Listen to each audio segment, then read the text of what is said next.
मेरा नाम रानी है और मैं 26 साल की हो गई थी और मेरा रंग भी सांवला था। कोई भी मुझसे शादी करने के लिए तैयार नहीं होता था और अगर कोई शादी की हामी भर भी देता तो मेरी माँ उसको इनकार कर देती। मुझे अपनी माँ के मना करने की वजह समझ में नहीं आती थी, जबकि मेरी माँ ने पिछले हफ्ते ही सबको ये बताया था कि इस बंद वाले कमरे में जो भी लड़की जाएगी उसकी शादी जल्दी हो जाएगी। और मेरी माँ के कहे अनुसार ऐसा ही हुआ। पिछली बार मेरी पड़ोसन दोस्त सीमा जब इस कमरे में गई तो उसके अगले ही दिन सीमा की शादी तय हो गई। लेकिन किसी को नहीं पता था कि सीमा की शादी कहाँ हो रही है। सीमा के बारे में सब लड़कियां एक दूसरे से पूछती, मगर उसने किसी से इस बात का कोई जिक्र नहीं किया था कि उसकी शादी कहाँ हो रही है। और फिर एक दिन हम सब लड़कियों को पता चला कि सीमा की शादी हो गई है। सब लड़कियां पूछती रही कि सीमा की शादी किससे हुई है, मगर किसी को दूल्हे के बारे में कुछ भी नहीं पता था। सीमा अगले ही दिन गांव से दूर चली गई और हम सब उसे देखते रह गए। सीमा की किस्मत पर हमारे गांव की सभी लड़कियां रश्क कर रही थी, क्योंकि हमारे गांव का माहौल बहुत ही घुटन भरा था। यहाँ से निकलना तो किसी जेल से कम नहीं था।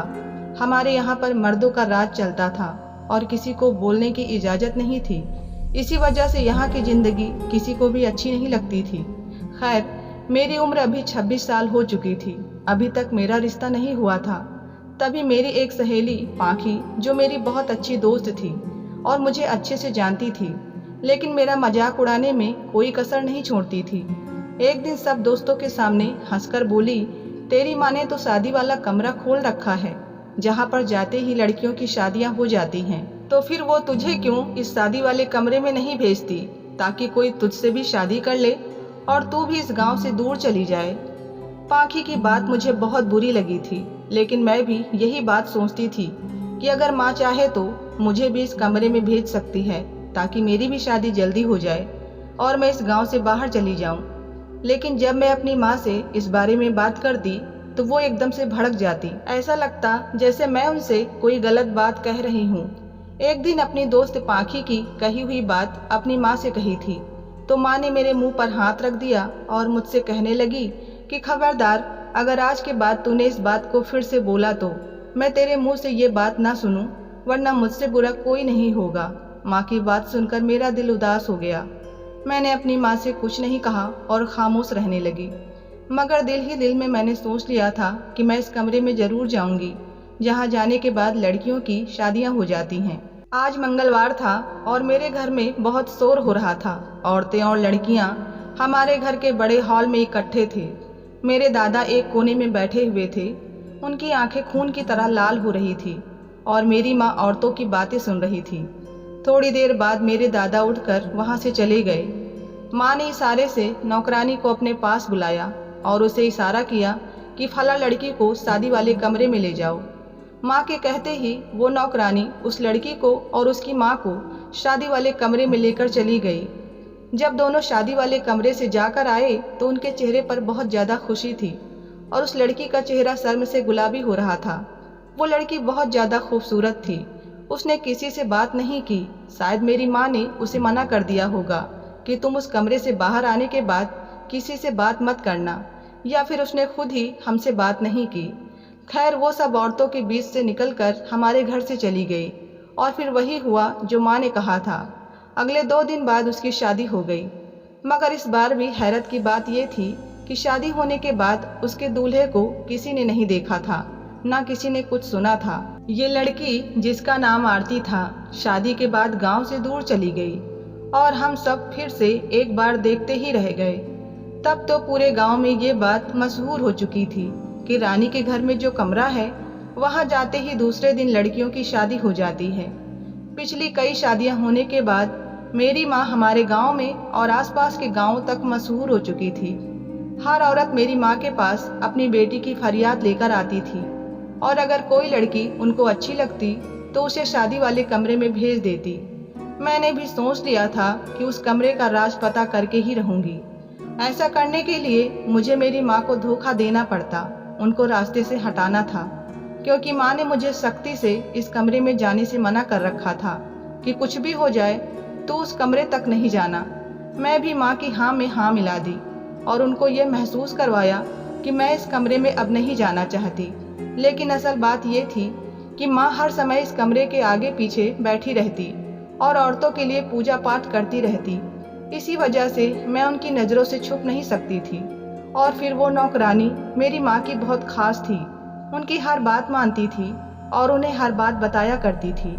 मेरी कोई भी बात नहीं सुनती थी। मुझे इन दोनों की नज़र से छुपकर उस कमरे में जाना था।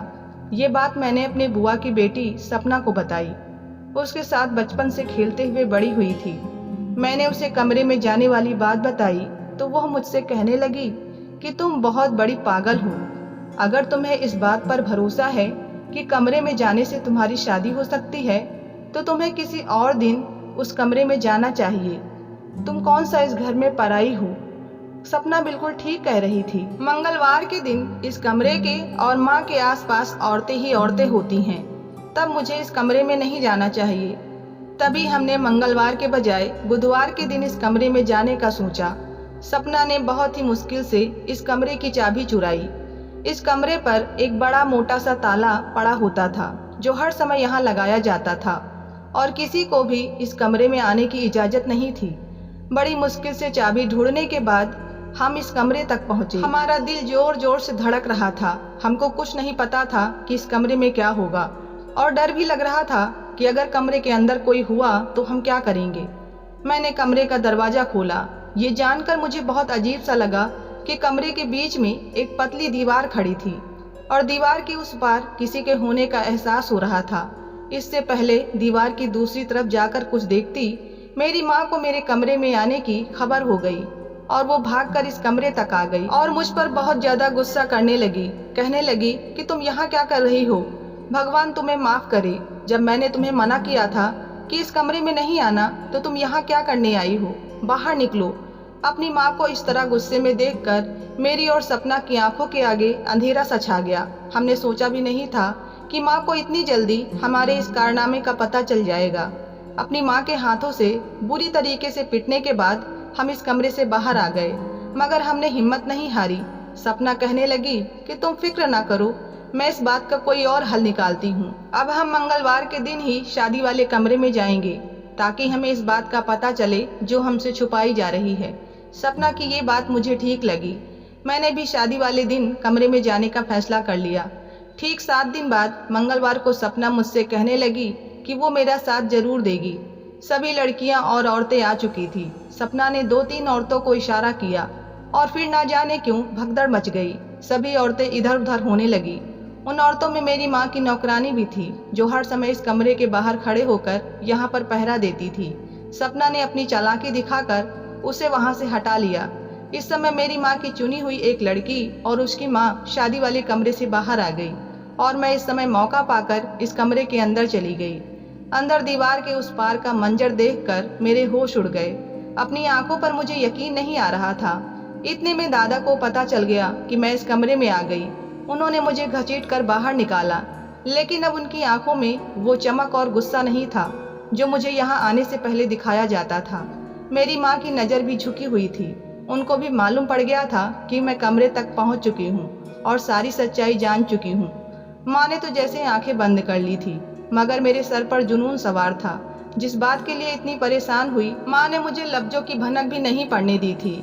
मैंने अपना सिर पीट लिया और अपनी माँ से पूछने लगी कि बताओ तो सही, तुमने ऐसा क्यों किया। लेकिन माँ खामोश थी। कुछ दिन मुझसे नाराज रही, मुझसे बात तक नहीं की, मगर उन्हें भी पता था कि गलती उनकी है। उन्हीं को माफ़ी मांगनी पड़ी और मुझे सारी बात भी बतानी पड़ी, जिसके बाद मुझे अपने दादा से बहुत ज़्यादा नफरत हो गई। और मैं जो अपने दादाजी से इस कदर मोहब्बत करती थी, उन्हें दुनिया में एक इंसान नहीं बल्कि फरिश्ता समझती थी, अब वो मुझे एक जानवर लगने लगे थे। मेरी माँ की कहानी कुछ ऐसी थी। मेरी माँ कहने लगी कि मैं जानती हूँ कि तुम मुझे ही गलत समझती है, लेकिन जब मैं यहाँ शादी करके आई थी, मेरे दिल में कभी भी ये ख्याल नहीं आया था कि मुझे ऐसा कदम उठाना पड़ेगा। मैं एक ऐसे घर से आई थी जहाँ पर लड़कियों को कमाई का जरिया समझा जाता था, मर्दों के सामने नाच गाने के लिए कहा जाता था। जब वो अपने जीवन में अपना सब कुछ लुटा देने के बाद अपने बाप भाइयों के लिए बहुत ज़्यादा दौलत कमा लेती थी, तो उन्हें ऐसे ही किसी आदमी के साथ शादी कर दी जाती थी जो खुद भी आवारा होता और कभी अपनी पत्नी की इज्जत नहीं करता, ना ही उसे अपनी पत्नी का दर्जा देता। लेकिन कहते हैं ना कि भगवान सभी के साथ अच्छा ही करता है। मैं भी दिल ही दिल में भगवान से प्रार्थना करती थी कि मुझे सारी मुश्किलों से बचाना और मुझे इस बेइज्जती की जिंदगी से छुटकारा दिलवा दो। फिर वो समय भी आ गया जब मेरी उम्र 18 साल की हो गई। मैं उन आवारा और नशेड़ी आदमियों के भीड़ में बैठी खुद को कोस रही थी। लेकिन फिर मेरी तो जैसे उस पल किस्मत ही पलट गई थी। मुझे पता चला कि मेरी बोली लगाने वाला वो आदमी मुझसे शादी करना चाहता है, मुझे अपनाना चाहता है। और तुम जानती हो कि सबसे अच्छी बात क्या थी? सबसे अच्छी बात तो ये थी कि वो खुद एक बहुत ही अच्छा आदमी था। और ना सिर्फ ये कि वो एक बहुत सीधा साधा था, बल्कि एक बहुत ही अच्छे घराने का इकलौता लड़का था। वो मेरे बारे में सब कुछ जानता था और मुझे अपनाना चाहता था और मुझे इस घटिया और बेइज्जती की ज़िंदगी से निकालना चाहता था। मैंने उसका बहुत शुक्रिया अदा किया और ज़िंदगी भर उससे वफा निभाने का वादा भी किया। उसने मुझसे कहा कि अगर मेरी कोई आखिरी ख्वाहिश हो तो मैं बता दूं, क्योंकि वो मुझे दोबारा कभी भी अपने घर वालों से मिलाने नहीं लेकर आएगा और हमेशा हमेशा के लिए मुझे यहाँ से अपने साथ लेकर चला जाएगा।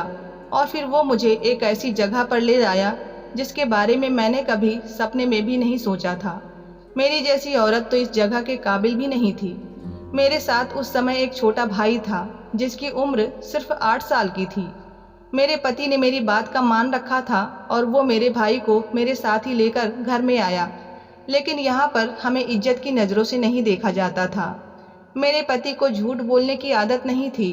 उसने अपने घर वालों को सारी हकीकत बता दी।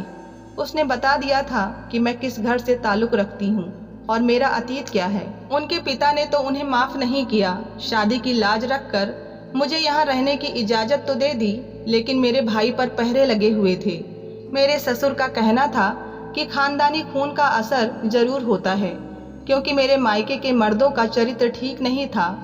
मुझे यहाँ खुद को साबित करने में 15 साल लग गए, लेकिन इन 15 सालों में मैंने फूंक फूंक कर कदम रखा और कोई भी गलती नहीं की। मैंने सारे भगवानों के आगे मत्था टेका और इस खानदान की रस्मों रिवाजों को जिंदा रखा, यहाँ तक कि समाज में मेरी जगह बन गई। मेरे साथ की ही औरतें मुझे इज्जत देने लगी। मेरा छोटा भाई भी जवान हो रहा था। उसे भी मामले की नजाकत का अंदाजा था। मैंने उसे सख्ती से समझा दिया था कि अपनी बहन के घर की इज्जत का ख्याल रखना। कभी भी इस घर में कोई ऐसी हरकत न करना कि मुझे यहाँ से भी दरबदर होना पड़े। लेकिन जो किस्मत में लिखा होता है वो तो होकर ही रहता है। मेरे भाई से न जाने कैसे ये हरकत हो गई कि एक दिन उसने एक नौकरानी से बात करने और उसे छेड़छाड़ करने की कोशिश की। बस फिर क्या था, ससुर जी कहने लगे कि मैं कहता था ना कि इंसान का खून कभी नहीं बदलता, वो अपना असर जरूर दिखाता है। उन्होंने साफ कह दिया था कि मैं अपने भाई को इस घर से दूर कर दूं, वरना कुछ सालों बाद मेरे किसी बड़े फैसले के लिए तैयार रहना। मैंने सोचा था कि मेरे ससुर कुछ सालों बाद अपना दिल बदल देंगे या फिर मैं उनके दिल में अपने लिए दोबारा जगह बना लूंगी, लेकिन ये मेरी गलतफहमी थी। मैंने तो अपने भाई को सुधार लिया, उसके लिए एक लड़की ढूंढकर उसकी शादी भी कर दी, मगर जब मेरे ससुर ने अपना फैसला सुनाया तो मेरी जान ही निकल गई। उनके फैसले के अनुसार मुझे अपनी औलाद को अपने ही घर में कैद करके रखना था, क्योंकि मेरे ससुर को डर था कि कहीं मेरे बेटे भी अपने मामा की जैसी कोई हरकत न कर दे। हालांकि मेरे बेटे का बाप तो उनका खुद का बेटा ही था, लेकिन मेरे ससुर ने मेरी कोई बात नहीं सुनी और मुझे सख्ती से हुक्म दिया कि मैं अपने 6 बेटों को किसी से मिलने जुलने ना दूं और तुम्हें भी बाहर नहीं निकलने दूं। तुम तो फिर भी किसी न किसी के सामने आ ही जाती थी, लेकिन तुम्हारे भाई हमेशा कैद में रहे। कुछ दिन बाद मैंने अपने ससुर को इस बात पर मनवा लिया कि अगर मैं अपने बेटों की शादी करके यहाँ से बाहर भेज दूं तो वो मुझे माफ़ कर देंगे। उन्होंने मेरी ये बात मान ली। यहाँ की औरतें मेरे चरित्र को बहुत अच्छे से जानती थी। उन्हें मेरे बेटों के बारे में भी पता था कि वो कितने शरीफ हैं, लेकिन वो भी मेरे ससुर से डरती थी। फिर मैंने एक एक करके अपने बेटों की शादियां करना शुरू कर दिया।